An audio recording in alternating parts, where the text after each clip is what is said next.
Hello guys, lexicon India में आपका स्वागत है। दोस्तों, आज हम बात करेंगे उन सभी कार्यों की जो हम अपनी दैनिक दिनचर्या में करते हैं। हम अपनी रूटीन की लाइफ में दैनिक दिनचर्या में बहुत से काम करते हैं, जैसे खाना, खेलना, आना जाना, कोई भी काम करना। जितने भी हम काम अपनी रूटीन की लाइफ में करते हैं इन्हें हम वर्ब कहते हैं। वर्ब यानी क्रिया। जिस शब्द से किसी काम का करना या होना पाया जाए उसे हम क्रिया कहते हैं। The word by which we can come to know about the occurrence of any work is known as verb. Eating, playing, going, working। मित्रों, इस तरह से हमारी दैनिक दिनचर्या में, रूटीन में बहुत सारी ऐसी वर्ब्स हैं। वर्ब्स की हमारी 3 प्रकार हुआ करती हैं, जिसको हम बोलते हैं वर्ब की फर्स्ट फॉर्म, वर्ब की सेकंड फॉर्म और वर्ब की थर्ड फॉर्म। जैसा कि आप स्क्रीन पर देख रहे हैं, ईट, एट, ईटन। वर्ब की फर्स्ट फॉर्म थी ईट, सेकंड फॉर्म हुई एट और थर्ड फॉर्म हुई ईटन। इसी तरह से प्ले, प्लेड, प्लेड। इसमें मैं आपको एक चीज़ और क्लियर करना चाहूँगा कि हमारे पास मैक्सिमम वर्ब्स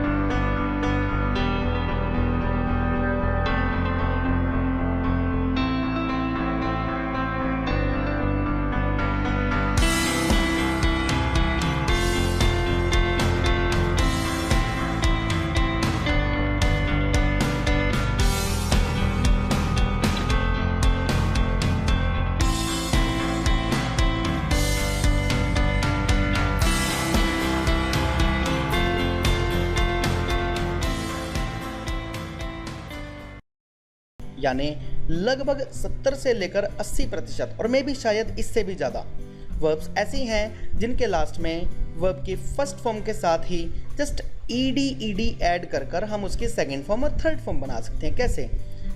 प्ले के साथ हमने ईडी लगा दिया, इसकी सेकंड फॉर्म बन गई प्लेड। फिर थर्ड फॉर्म के लिए भी हमने इसके साथ ईडी लगा दिया और इसकी थर्ड फॉर्म बन गई, तो यानी ये बन गया प्ले, प्लेड, प्लेड। इसी तरह से कुछ वर्ब्स हमारी ऐसी हुआ करती हैं जिनकी फर्स्ट फॉर्म अलग से होती है, सेकंड फॉर्म उससे अलग होती है, थर्ड फॉर्म उससे अलग होती है। जैसा कि आप देख रहे हैं, ईट, एट, ईटन। ईट अपने आप में अलग से वर्ब है जो कि फर्स्ट फॉर्म है, एट इसकी सेकंड फॉर्म है, बिल्कुल अलग वर्ब हो गए, और वर्ब की थर्ड फॉर्म हमारी ईटन, वो भी अलग हो गई। इसी तरह से जैसा आपने छोटे होते से सुना है, गो हमारे पास अलग से वर्ब है और इसकी सेकंड फॉर्म जब हम देखते हैं तो इसके आगे ईडी नहीं लगा, लेकिन गो के साथ हमारा वेंट, गो की जगह पर सेकंड फॉर्म के लिए हमारे पास लग गया वेंट। ठीक, तो फर्स्ट फॉर्म हो गई गो, सेकंड फॉर्म हो गई वेंट एंड थर्ड फॉर्म हो गई गोन। इसी तरह से ईडी वाली अगर मैं बात करूं तो लुक, लुक्ड, लुक्ड। इनमें हमारे पास वर्ब के लास्ट में, वर्ड के लास्ट में ईडी लगा। Look, looked, looked, play, played, played. That's it. आगे की बात करता हूं मैं, सब्जेक्ट की बात करते हैं। सब्जेक्ट का क्या मतलब है? जो किसी भी कार्य को करता है उसे हम सब्जेक्ट बोलते हैं। सब्जेक्ट यानी कर्ता। सब्जेक्ट हमारे पास कई हो सकते हैं, जैसे I, we, you, they, he, she, it, this, that, these, those. Subject हमारे प्रोनाउन भी हो सकते हैं और सब्जेक्ट हमारे जनरल भी हो सकते हैं। जब मैं बात करता हूं अपने बारे में, ये होता है हमारे पास आई का यूज़। आई का मतलब है मैं। जब मैं अपने बारे में कोई भी बात करूं उसके लिए इंग्लिश में हमारे पास एक वर्ड है, वो है आई। जैसे मैं एक विद्यार्थी हूं, आई एम अ स्टूडेंट। जब हम किसी और के बारे में बात करते हैं, यानी कि एक व्यक्ति किसी दूसरी व्यक्ति के बारे में बात करता है, जैसा कि आप स्क्रीन पर देख रहे हैं कि एक स्कूल जाने वाला बालक दूसरे बालक के बारे में बात कर रहा है, उसके लिए हम वर्ड यूज़ करते हैं ही। इसमें एक चीज़ याद रहे कि जो भी जिस भी व्यक्ति के बारे में बात की जाएगी वो एक पुल्लिंग होना चाहिए, यानी कि मैस्कुलाइन जेंडर होना चाहिए। अब बात करता हूं मैं शी की। जब हम किसी के बारे में बात करें ये तो ठीक है, लेकिन जब हम किसी फेमिनाइन जेंडर के बारे में बात करें, किसी लड़की के बारे में बात करें या किसी स्त्रीलिंग के बारे में बात करें, उसके लिए हमारे पास इंग्लिश में जो सब्जेक्ट है वो है शी। जैसा स्क्रीन पर आप देख रहे हैं, एक स्कूल जाने वाला विद्यार्थी बोल रहा है शी इज़ माई फ्रेंड, और वो एक कन्या की तरफ, एक लड़की की तरफ इंडिकेट कर रहा है। अब बात करता हूँ मैं वी की। ये भी हमारे पास एक प्लूरल सब्जेक्ट है। वी का मतलब हम, हिंदी में इसका शाब्दिक अर्थ है हम। जब हम आपस में हम अपनी सबकी बात करें वो हमारे पास वी का यूज़ है। जैसे अब ये स्कूल जाने वाला एक विद्यार्थी, दूसरा विद्यार्थी और तीसरी है कन्या, ये बोल रहे हैं वी आर फ्रेंड्स, यानी कि ये सभी अपने बारे में बात कर रहे हैं कि हम सभी मित्र हैं। यानी कि जब हम अपने बारे में बात करें, एक से ज़्यादा लोगों के बारे में बात करें, अपने बारे मीन्स एक अपने सिंगुलर एक के बारे में नहीं, एक से ज़्यादा के बारे में बात करें और अपने बारे में बात करें, वो हमारे पास वी का यूज़ है। अब मैं बात करता हूँ यू की। जब हम सामने वाले की बात करते हैं जिससे बातचीत हो रही है, यानी कि सामने वाले के बारे में जो भी बात करें उसके लिए हमारे पास लगते हैं यू। जैसे हम सामने वाले से पूछते हैं कि क्या आप एक विद्यार्थी हो, are you a student.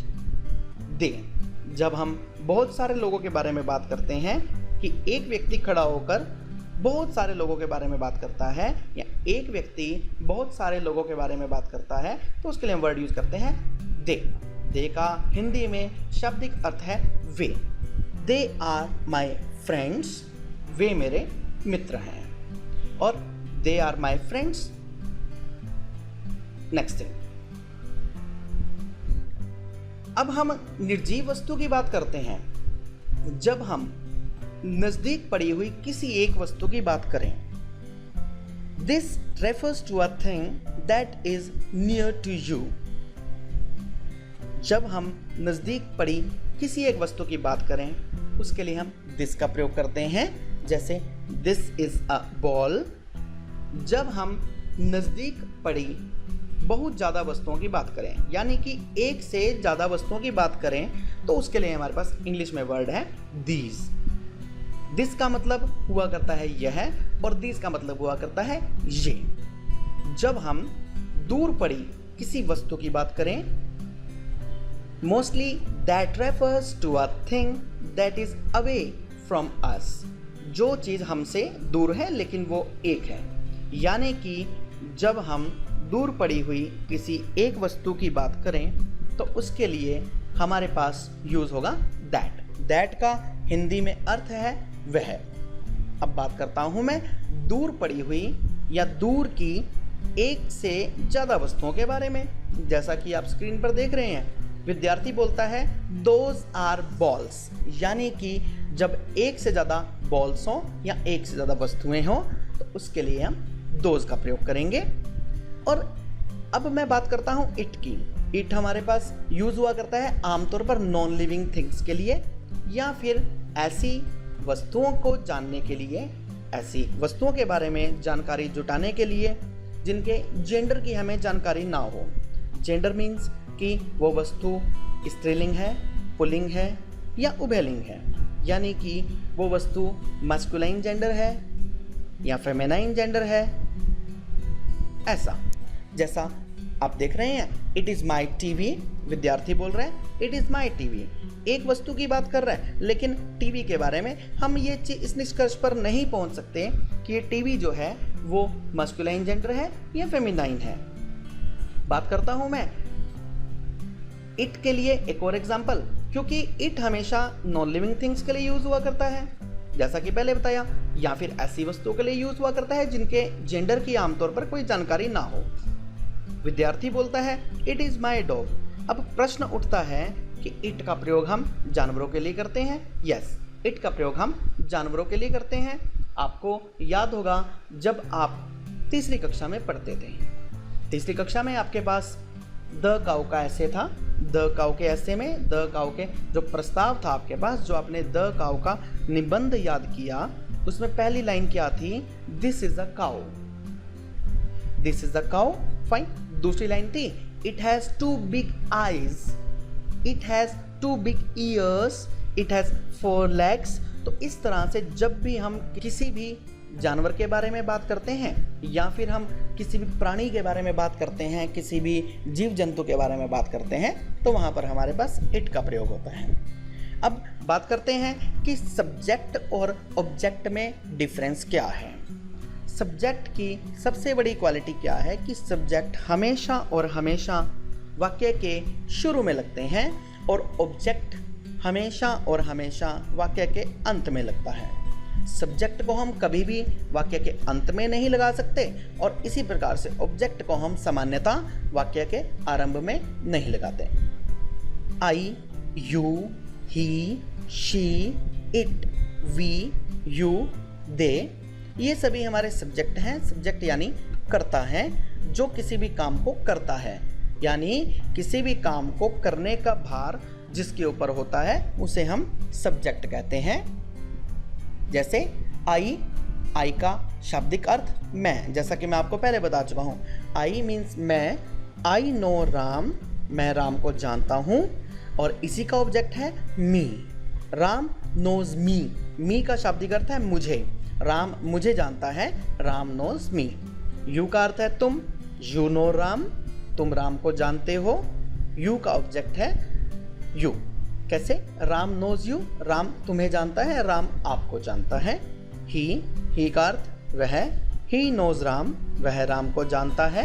Him, इसका ऑब्जेक्ट हुआ him, Ram knows him, Ram उसे जानता है। हिम का अर्थ है उसे। शी का मतलब वह, एक फेमिनाइन जेंडर के लिए प्रयोग होगा। शी नोज राम, वह राम को जानती है। इसका ऑब्जेक्ट है हर, राम नोज हर, राम उसे जानता है, यानी उस स्त्री को जानता है, उस फेमिनाइन जेंडर को जानता है। इट का अर्थ हुआ यह, जैसा कि मैंने पहले बताया कि निर्जीव वस्तुओं के लिए प्रयोग किया जाता है या फिर जीव जंतुओं के लिए, प्राणियों के लिए, और कुछ जानवरों के लिए भी इट का यूज हुआ करता है। इट नोज राम, और इट का ऑब्जेक्ट इट ही हुआ, राम नोज इट। वी का मतलब हम, वी नो राम, हम राम को जानते हैं। अस मीन्स हमें, अस हमारे पास एज एन ऑब्जेक्ट यूज हो रहा है। राम नोज अस, राम हमें जानता है। यू मीन्स तुम, यू नो राम, तुम राम को जानते हो। यू का object you, Ram knows you, Ram आपको जानता है। दे का मतलब वे, दे नो राम, वे राम को जानते हैं। दे का हमारे पास ऑब्जेक्ट हुआ देम, यानी कि उन्हें। राम नोज देम, राम उन्हें जानता है।